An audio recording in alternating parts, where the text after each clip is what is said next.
Amen. Saudara, pada pagi hari ini saya akan memulai dengan sedikit cerita tentang kuda. Saya mendengar dari seorang ahli kuda, dikatakan bahwa kuda itu punya karakteristik yang unik, diciptakan oleh Tuhan dengan keunikan, di mana meskipun kuda ini binatang yang sangat kuat, jauh lebih besar dari kita, jauh lebih kuat, tetapi kalau kita mempunyai pengetahuan bagaimana cara untuk menaklukkan si kuda ini, bahkan kuda liar pun bisa ditaklukkan. Nah, dikatakan bahwa kuda ini, kalau saudara pernah lihat kuda suka melompat, saudara, suka lompat-lompat. Sebelum dia lompat ada satu perkara yang dia selalu lakukan, dia nggak pernah lupa lakukan, yaitu kepalanya selalu didongakkan dulu, kira-kira begitu.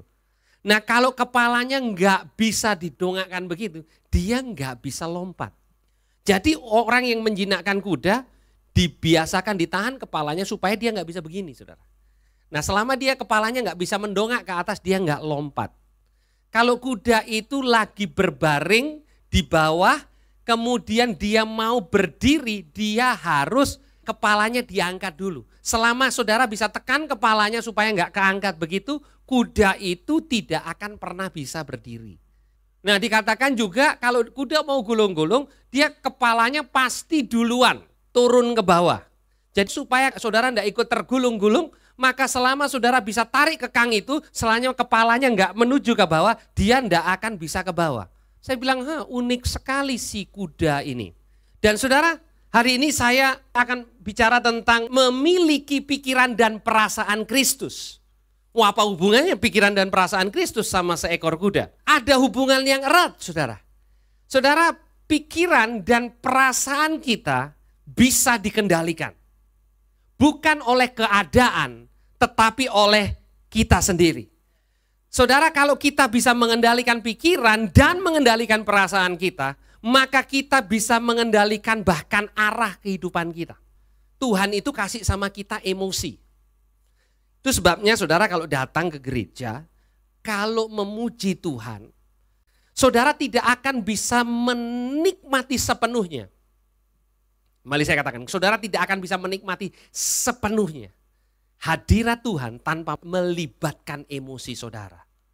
Tanpa melibatkan seluruh area kehidupan saudara. Itu sebabnya Tuhan mengatakan, kasihilah Tuhan dengan segenap hati, dengan segenap jiwa, itu termasuk keinginan saudara, emosi saudara, dengan segenap kekuatan, bukan hanya segenap hati.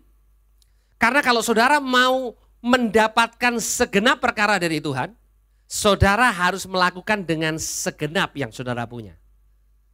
Itu sebabnya ada perbedaan antara orang yang memuji dan menyembah Tuhan dengan hanya sekenanya, dengan orang yang begitu semangat kalau memuji dan menyembah Tuhan. Pasti ada perbedaannya.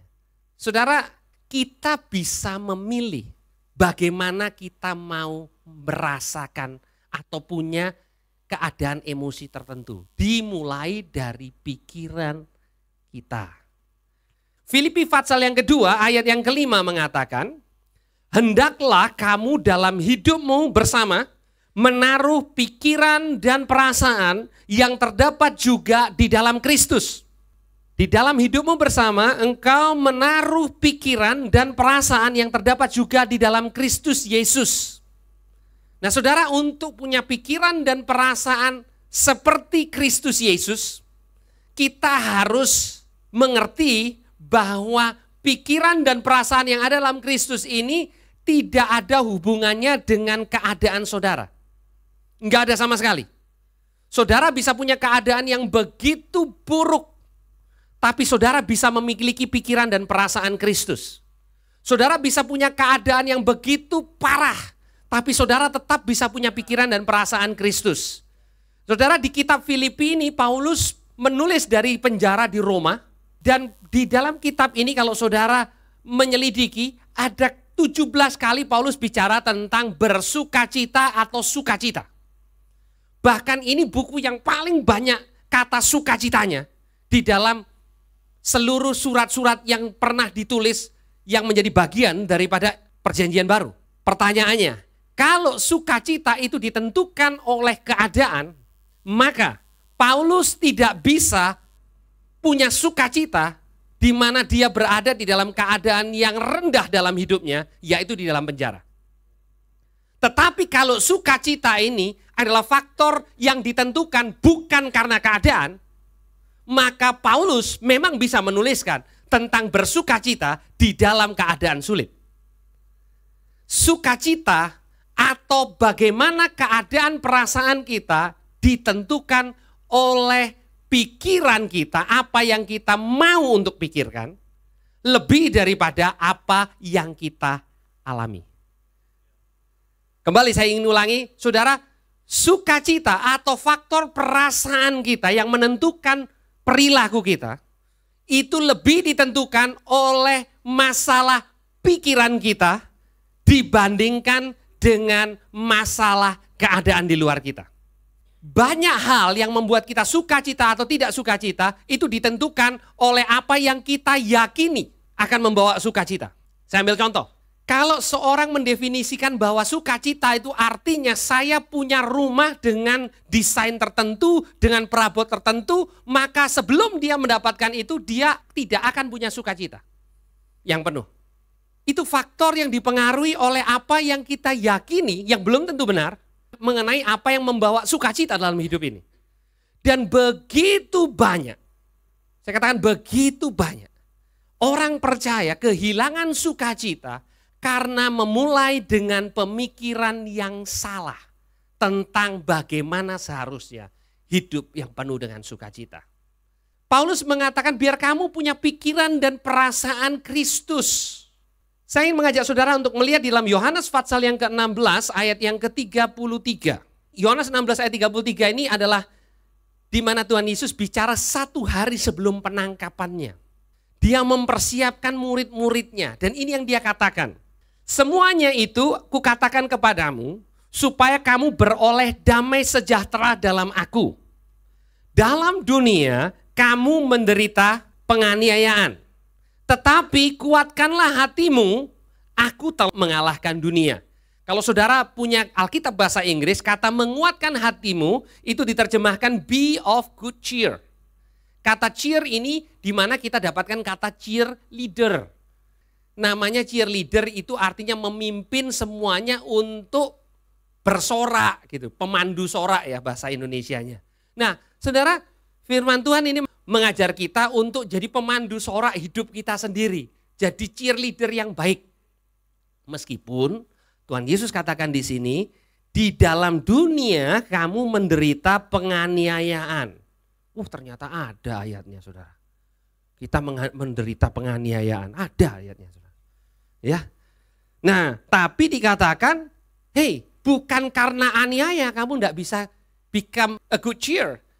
Dia mempersiapkan muridnya untuk mengerti bahwa sukacita yang sesungguhnya itu bukan berdasarkan apa yang saudara alami. Tetapi apa yang saudara percaya akan terjadi dan sudah terjadi dalam kehidupan saudara. Kalau saudara bersyukur untuk apa yang Yesus lakukan dalam kehidupan saudara hari ini, saudara akan punya sukacita. Tapi kalau saudara mempercayai hal tertentu yang harus menimbulkan sukacita baru itu terjadi, maka sampai hal itu terjadi, saudara tidak akan sukacita. Bahkan pada waktu hal itu terjadi, saudara mengatakan, oh ternyata kok cuman begitu. Betapa sering kita mendengar anak muda yang mengatakan, wah kalau saya sudah sudah senangnya. Siapa yang sudah diwisuda, senangnya cuman setengah hari. Setelah itu saudara katakan, ini biasa aja. Kalau satu momen bisa membuat saudara sukacita seumur hidup. Dan itu yang saudara cari. Saudara tertipu, tidak ada satu momen yang membuat saudara akan katakan, kalau saya sudah nyampe di sana, maka sukacitaku akan jadi penuh. Pada waktu saudara menyadari dan memiliki pikiran dan perasaan Kristus, maka saudara akan punya sukacita. Terlepas daripada keadaan. Tuhan Yesus mengajar, ada aniaya, saudara tetap bisa sorak-sorak meskipun ada keadaan sulit. Kalau saudara dalam sakit, saudara yang membuat saudara sukacita karena saudara tahu di dalam Kristus. Kembali, semuanya di dalam Kristus. Di dalam Kristus ada harapan untuk kesembuhan. Di dalam Kristus yang miskin mengatakan aku ini kaya. Bukan cuman bayangin tetapi ada dasarnya. Kenapa saudara percaya apa yang saudara percaya? Ada dasarnya saudara. Tuhan mengajarkan kepada kita bahwa di dalam Kristus apa yang terjadi di sekeliling saudara tidak harus menentukan sukacita saudara. Ya memang kita masih belum sempurna, masih ada waktu-waktu di mana kita kehilangan sukacita kita, tapi mari kita belajar saudara. Kembali saya ingin memberikan beberapa pemikiran yang bisa membuat kita salah. Kalau kita salah berpikir maka tindakannya juga akan salah. Saudara, saya membaca pemikiran tentang midlife crisis. Saudara tahu apa? Krisis usia paruh. Mulai 40-an ke atas dianggap midlife crisis. Jadi orang yang sudah 40-an katanya saudara itu punya masalah. Ya. Jadi dia tiba-tiba kehilangan percayaan diri, mulai aneh-aneh dan lain segala. Terus kemudian orang mulai sadar gini, oh ini karena dia sudah mulai masuk ke namanya krisis separuh baya. Sudah tahu bahwa istilah midlife crisis itu enggak ada 50 tahun yang lalu. Nah, pada waktu itu diperkenalkan sebagai ada, maka orang pada waktu dia menjadi sedikit aneh-aneh gitu dia bilang begini, oh ini midlife crisis.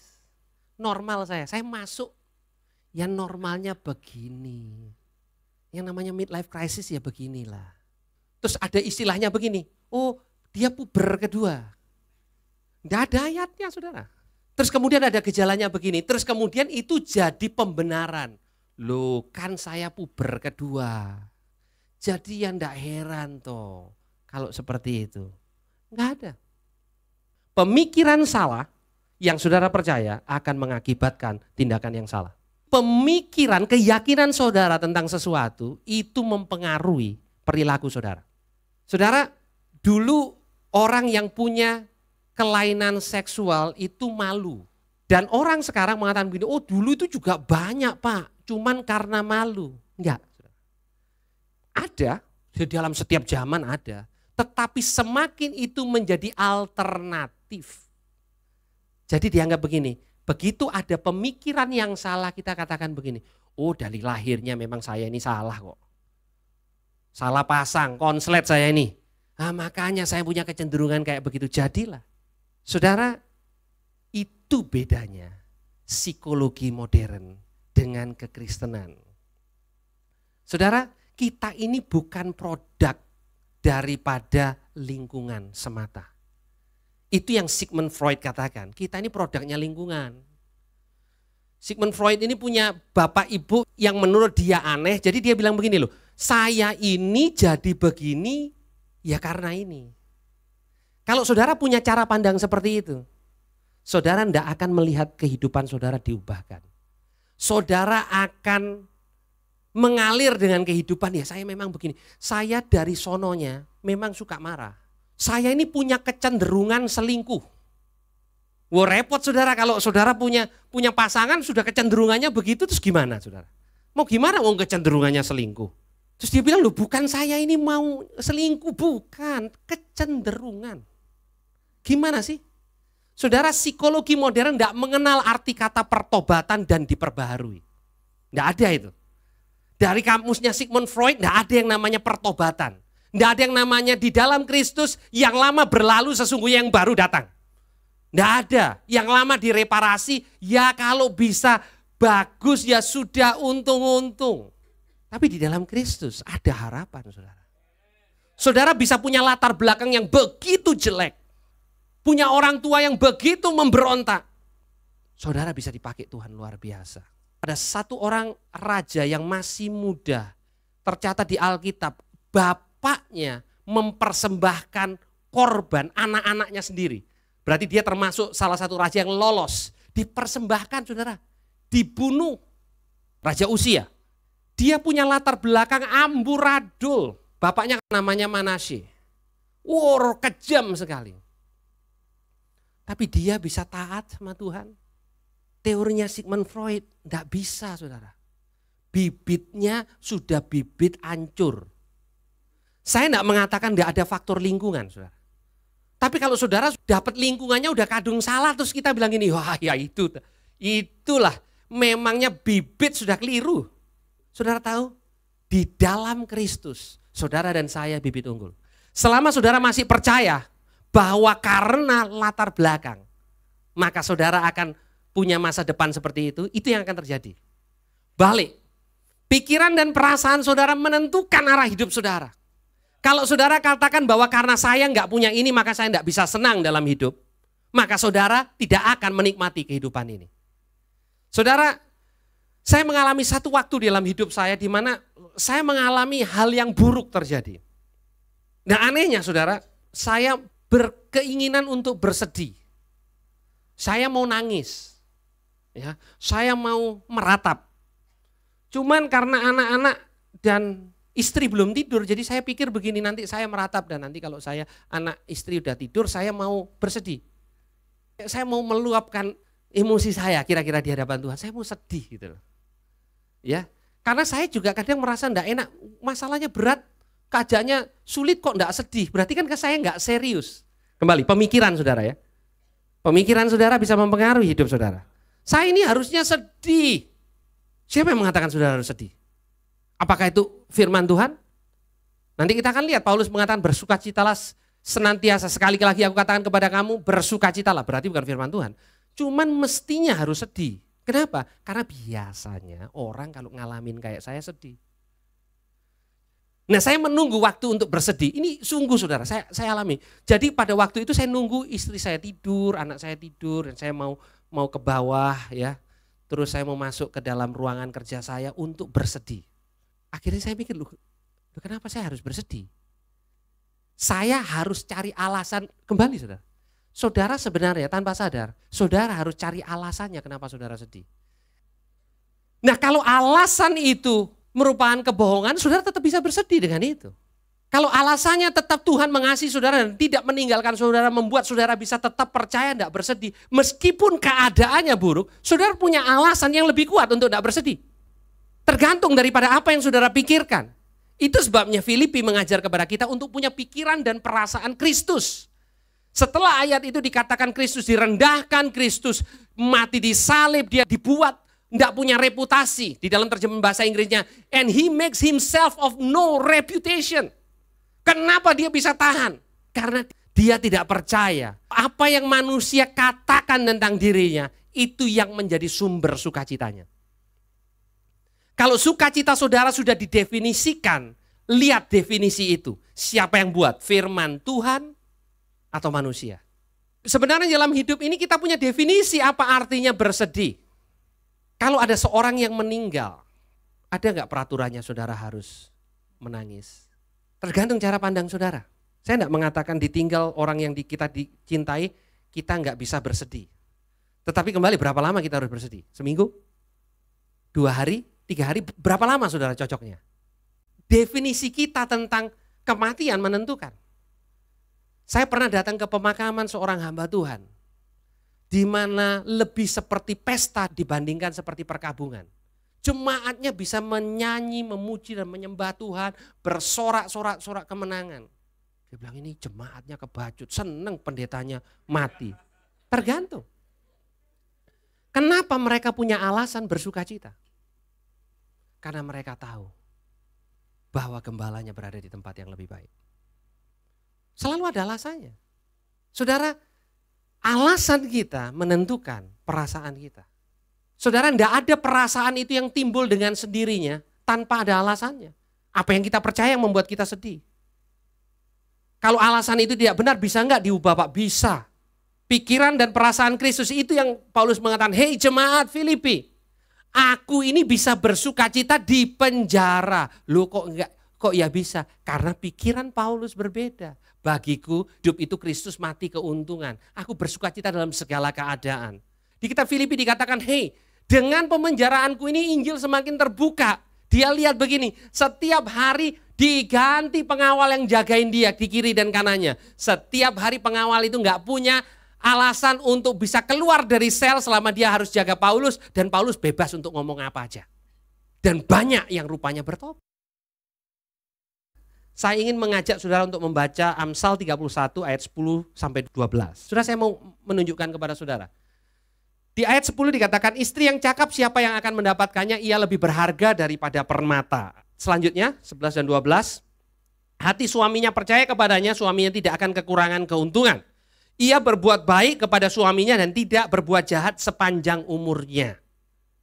Nah saudara, pertanyaan saya sekarang. Siapa yang nulis kitab Amsal? Raja Salomo. Ya. Nah, sekarang kalau saudara sudah tahu siapa yang nulis kitab Amsal, mari kita lihat Fatsal 31 ayat yang pertama. Fatsal 31 ayat pertama dikatakan, inilah perkataan Lemuel, Raja Masa, ini nama lain daripada Raja Salomo, yang diajarkan siapa saudara? Ibunya Batsheba. Siapa itu Batsheba? Nah ini ceritanya, saudara tahu kan ceritanya Batsheba? Satu kali Raja Daud pada waktunya perang dia lagi istirahat di penthouse-nya. Ya. Pada waktu itu penthouse tidak terlalu tinggi saudara. Dia lagi lihat dari taman di puncak istananya, dia katakan begini, masih belum ada teleskop. Jadi pasti jarak pandangnya nggak terlalu jauh. Ini tonggo, ya, tetangganya Daud lagi mandi saudara. Ya, pada waktu itu mandinya masih pakai kamar mandi umum. Jadi nggak ada sekata, bisa kelihatan gitu ya. Apa namanya, agak natural, open air kira-kira gitu. Daud lihat pertama enggak berdosa, lihat kedua mulai berdosa dia. Dan pada waktu pandangannya terus ke sana, dia bilang sama prajuritnya, tolong dipanggil yang mandi itu. Akhirnya Batsheba datang, suaminya ini ngabdi, tentara yang setia lagi di medan perang. Dipanggil oleh Daud. Saudara, singkat cerita, Batsheba ini tidur dengan Daud. Dengan kata yang lebih kasar, Batsheba ini diperkosa sama Daud. Dia raja. Dia cuma bilang gini, kamu mau suamimu selamat balik dari peperangan utuh, ndak tercabik-cabik, masih bisa ketemu kamu, mau ndak? Ya Batsheba bisa ngomong apa saudara? Ya mau dong tuanku raja. Nah kalau kamu mau, ya harus ngikut apa yang aku mau. Kira-kira begitu. Terus kemudian beberapa waktu kemudian Batsheba hamil. Pada zaman itu, menurut kitab Taurat, maka perempuan yang hamil, yang bukan dengan suaminya layak untuk dapat hukuman dirajam saudara. Termasuk laki-lakinya. Tapi kan perempuannya ketemuan duluan. Pasti dong saudara, yang laki-lakinya kan bisa menghilang, dia bisa mengatakan, enggak bukan saya. Batsheba datang sama Daud dan ngomong. Daud bilang, wah gampang, bisa diatur. Saya kasih suamimu cuti, pulang dari medan peperangan. Dikasih surat saudara, cuti, gaji tetap dibayar. Kira-kira begitu. Nah suaminya ini kan bingung loh, ini kok perang kok raja baik hati. Suaminya dasar setia, enggak pulang saudara. Dia tidur di pelatarannya istana. Daud mengatakan, wah ya repot kalau begitu, gimana alasannya ya? Suaminya enggak pulang gitu ya. Sudah ngerti maksudnya kan?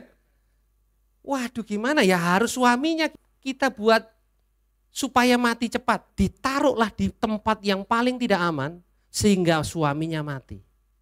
Sudah bisa bayangkan? Alkitab mengatakan setelah selesai masa bergabung, menurut orang Yahudi itu 2 minggu saudara. Maka Batsheba dinikahkan dengan Daud. Oh terang aja raja saudara, menang terus. Bayangin saudara, dia diperkosa. Dia mengandung, suaminya dibunuh. Terus setelah jadi suami kemudian dia tahu, oh suaminya ini biasa nulis mazmur. Lebih sakit hati lagi saudara. Itu sebabnya banyak orang, loh saya menemukan banyak orang yang udah pahit sama hamba Tuhan. Bukan pahit, pahit. Ya, pol sudah pahitnya, lebih pahit dari obat manapun saudara. Karena bilangnya begini, katanya hamba Tuhan Pak, tipu. Bukan Tuhan, masih hambanya kan. Ya makanya masih bisa tipu-tipu gitu loh. Ya diampuni, susah Pak, kalau orang biasa sih sudah saya ampuni. Tapi dia hamba Tuhan nih Pak. Dia khotbahnya lain Pak. Ya kira-kira posisinya Batsheba kayak gitu. Saudara, kalau saudara cuman jemaat, saudara bisa bilang begini. Gitu. Emangnya gereja cuman di sini? Saya kan bisa pindah gereja mana aja. Loh Batsheba ini suaminya raja lagi saudara. Dia enggak bisa bilang, udah enggak mau saya sama kamu. Sudah ceraikan saya. Enggak bisa saudara. Ini Raja Daud. The most powerful man in Israel at that time. Ya, paling top. Tapi saudara tahu apa yang diajarkan sama anaknya? Dia mengajarkan anaknya untuk menulis Amsal 31. Dia katakan begini, istri yang baik itu. Coba ayat 12 tolong. Ia berbuat baik kepada suaminya dan tidak berbuat jahat sepanjang umurnya. Ini ditulis oleh seorang wanita yang katanya emosional. Oh Pak, ini kalau sudah disakiti Pak, wanita ini Pak. Enggak bisa ngampuni Pak, enggak bisa. Sepanjang umur hidupnya Pak, enggak bisa. Kenapa saudara? Salomo yang jadi raja. Karena ibunya benar. Apa perbuatannya Daud ini benar saudara? Tuhan aja panjang sabar. Kalau saya jadi Tuhan sudah tak lipat saudara. Ya, model kayak begini. Tuhan kasih kesempatan. Saudara tahu, wanita ini, Batsheba bisa katakan hidupku hancur. Gimana lagi punya masa depan? Aku ditarik dari suamiku. Dan dipaksa menikah dengan raja yang katanya begitu cinta Tuhan, modelnya kayak begini. Keputusan saudara. Dia memutuskan bahwa hidupnya tidak berakhir. Saudara, bukan dia loh yang buat salah. Ini Daud yang buat salah. Nabi Nathan tidak datang ke rumahnya Batsheba loh. Nabi Nathan ini datangnya ke Daud dan mengatakan kamu itu loh yang nyuri domba. Saudara tahu ceritanya yang Nabi Nathan terangkan itu? Dia memilih untuk tetap punya pengharapan di dalam hidup ini. Kalau perasaan dia udah mencak-mencak saudara. Dia bisa katakan Tuhan tidak adil. Di mana keadilanmu? Di mana kebenaranmu? Di mana pembelaanmu? Suamiku setia sudah mengabdi. Kenapa hal ini terjadi? Dia bisa punya 101 pertanyaan yang dia nggak bisa jawab. Tapi tidak membuat dirinya kemana-mana. Suaminya mati. Dan dia dalam keadaan hamil. Anaknya mati kemudian. Tapi dari keturunannya. Salomo lahir. Dari keturunan Batsheba. Lahir Tuhan Yesus. Saudara. Tetap ada kesempatan. Pilihan saudara. Untuk menyikapi apa yang terjadi dalam hidup. Membuat saudara bisa bersuka cita. Atau saudara bisa mengutuki hidup dan mengatakan Tuhan tidak adil, Tuhan tidak sayang sama saudara. Filipi pasal yang keempat. Paulus mengajarkan kepada jemaat Filipi. Bersukacitalah senantiasa di dalam Tuhan. Sekali lagi kukatakan, bersukacitalah. Kita nggak baca semuanya saudara, kita langsung ke ayat yang ke-7. Damai sejahtera Allah yang melampaui segala akal akan memelihara hati dan pikiranmu di dalam Kristus Yesus. Jadi akhirnya saudara-saudara, semua yang benar, semua yang mulia, semua yang adil, semua yang suci, semua yang manis, semua yang sedap didengar, semua yang disebut kebajikan dan patut dipuji, pikirkan semua itu. Dan apa yang telah kamu pelajari, dan apa yang telah kamu terima, dan apa yang telah kamu dengar, dan apa yang telah kamu lihat padaku, lakukan itu. Maka Allah sumber damai sejahtera akan menyertai kamu. Damai sejahtera diawali dengan kita punya pikiran yang benar. Saudara bisa nangis, saudara bisa minta damai sejahtera Tuhan. Firman Tuhan dengan jelas mengatakan, kalau kita mikirnya salah. Saudara kalau kita mengatakan Tuhan kamu tidak adil, kamu tidak baik sama aku. Pemikiran itu tidak membawa damai sejahtera. Tapi semakin saudara menyelaraskan pikiran itu dengan pikiran Kristus. Maka damai sejahtera Allah yang melampaui pikiran akan menjaga hati dan pikiranmu di dalam Kristus Yesus. Itu sebabnya kata Paulus, jadi akhirnya saudara-saudara, apa yang baik, apa yang sedap didengar. Pertanyaannya apakah saudara selalu hidup dan yang saudara dengar yang sedap? Enggak. Apa yang adil, apakah setiap kali saudara menerima keadilan dalam hidup ini? Jauh dari itu. Kalau saudara di dalam hidup ini cari keadilan, baru saudara sukacita, habis hidup saudara. Kalau saudara cari semuanya yang manis baru bisa membuat saudara sukacita, maka saudara seringkali justru enggak punya sukacita. Sukacita itu pilihan. Pemikiran yang benar akan membuat perasaan saudara benar dan membuat saudara bisa bersukacita. Seringkali kita ini suka dapat partner simpatik.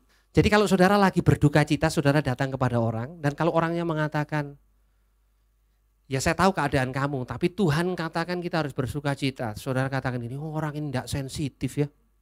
Kita ini lagi susah, ngomongnya cuma bersuka cita. Saudara cari dan ketemu yang mengatakan gini, waduh, ya tidak heran ya kalau kamu sedih. Berapa lama kamu sedih? 2 hari. Waduh, kalau saya bisa tahunan yang kayak begini nih. Saudara tiba-tiba merasa lebih enak, padahal saudara tetap sedih. Karena ada orang yang approve kesedihan saudara. Saudara mengerti maksud saya? Didengerin. Saudara tahu? Kembali psikologi modern. Ya. Saudara suruh duduk, kemudian disetelin musik. Coba cerita dong kenapa. Saudara cerita nangis. Terseduh-seduh, kemudian dikasihin tisu. Itu tisu yang paling mahal ya di sana. Setelah itu saudara sudah merasa wadah agak lega. Saudara tidak dapat solusi. Saudara baru ngomong. Terus kemudian sudah Pak, sesinya sudah selesai. Saudara tanya gini, berapa? Kasih sebutin. Semakin mahal saudara merasa semakin lega. Saudara pikir perasaan saudara lebih enak. Loh benar saudara, kalau saudara bisa menumpahkan itu sepertinya lebih enak. Tapi kalau saudara pulang tetap berpikir seperti itu tidak selesai saudara. Pada waktu saudara mengubah cara pikir saudara. Saudara mengatakan enggak, saya ini bukan korban. Saya pemenang dalam Kristus. Itu kemenangan saudara. Banyak konselor Kristen hari-hari ini melakukan sama. Sudah nangis saja. Loh enggak apa-apa nangis. Tuhan kasih air mata enggak apa-apa. Tapi kalau cuma nangis, wah iya aduh. Tuhan ikut nangis sama kamu. Wow itu katanya. Tuhan ikut nangis. Kamu tahu pada waktu kamu nangis Tuhan juga nangis. Jalan keluarnya, ya sabar aja. Sabar. No saudara, kalau Paulus yang konseling lain saudara. Paulus katakan begini, sekali lagi aku katakan kepadamu, bersukacitalah. Saudara katakan, Paulus enggak sensitif. Kita ganti konselor. Apa disuruh sukacita? Loh itu kebenarannya saudara. Saudara mau berapa lama? Saudara masih mau tahun depan untuk bersukacita? Silakan.